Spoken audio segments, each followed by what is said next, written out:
નમસ્કાર મિત્રો, સ્વાગત છે તમારું આજની નવી વાર્તામાં। મિત્રો, મારા પતિ હંમેશા કામને લીધે ઘરથી દૂર રહે છે। મારા લગ્નને હજી 1 વર્ષ જ થયું છે।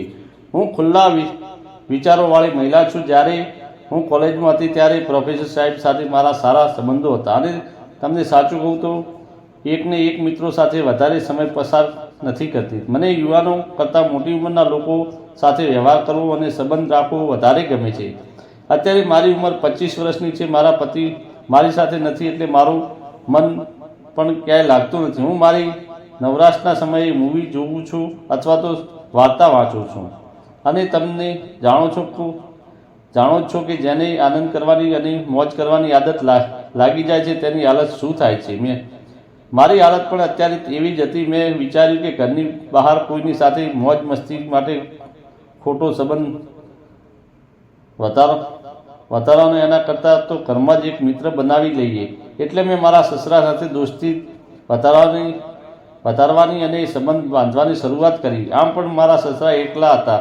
મારા સાસુ 4 વર્ષ પહેલાં બીમારીને કારણે મૃત્યુ થયું હતું। એક દિવસની વાત છે। તે દિવસે મને યાદ છે કે હું અને મારા સસુરજી બજારમાં ખરીદી કરવા માટે ગયા।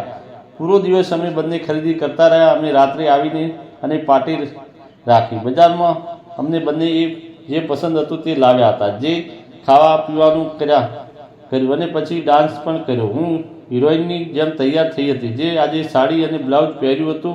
સાડીની અંદર ખૂબ જ સુંદર દેખાતી હતી। મારી પીઠ ખુલ્લી હતી। હવે મને જે મેં પીધું હતું તેની અસર થવા લાગી હતી તો મારા સસુરે મને ઉપાડીને મને ટેકો આપ્યો। હું ચાલી પણ શકતી નહોતી અને હું નશામાં બબડતી હતી કે તમે મારા સૌથી સારા દોસ્ત છો, પણ નસીબે તમને મારા સસરા બનાવી દીધા। હજી તમારી ઉંમર મારા સસરા બનવાની નથી। હું નશામાં આવું બકી રહી હતી અને મારા સસરાએ હગ કરતી હતી।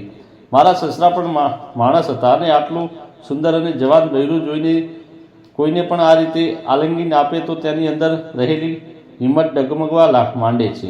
મારો હાથ તેમના ઘંટાકર ઉપર પડી ગયો હતો તો નશામાં હતી મને ઘણા દિવસથી આનંદ પણ મળતો ન હતો। એટલે હું શું કરું? હું મારા સસરાને ખુલ્લી ઓફર આપી રહી હતી। મેં તેમને કહ્યું, મને આજે તમે ખુશ કરી દો, કોઈ પણ કરો, પણ તમે મારી વાત સમજો, કારણ કે મારા પતિ પણ ઘણા સમયથી બહાર છે। આજે 3 મહિના થઈ ગયા છે। હું તો એક દિવસ પણ રહી શકતી નથી। તે થોડી વાર માટે ચૂપ રહી ગયા અને પછી તેમણે મને ગળા ઉપર એક નાની એવી બક્કી આપી અને પછી અમારા બંનેની પ્રેમ કહાની શરૂ થઈ ગઈ। તેમણે મને નશામાં ચાલી ન શકતી હોવાથી પોતાની ગોદમાં ઉઠાવી લીધી અને મારા રૂમ સુધી લઈ ગયા। મારા ગંદા થયેલા કપડાં તેને દૂર કર્યા અને તેને પગના અંગૂઠાથી શરૂઆત કરી અને મને પાગલ બનાવી। તેની રજવાડીની રીત મને એક અલગ જ દુનિયામાં લઈ જઈ રહી હતી। આવો અનુભવ મેં ક્યારેય કર્યો નહોતો।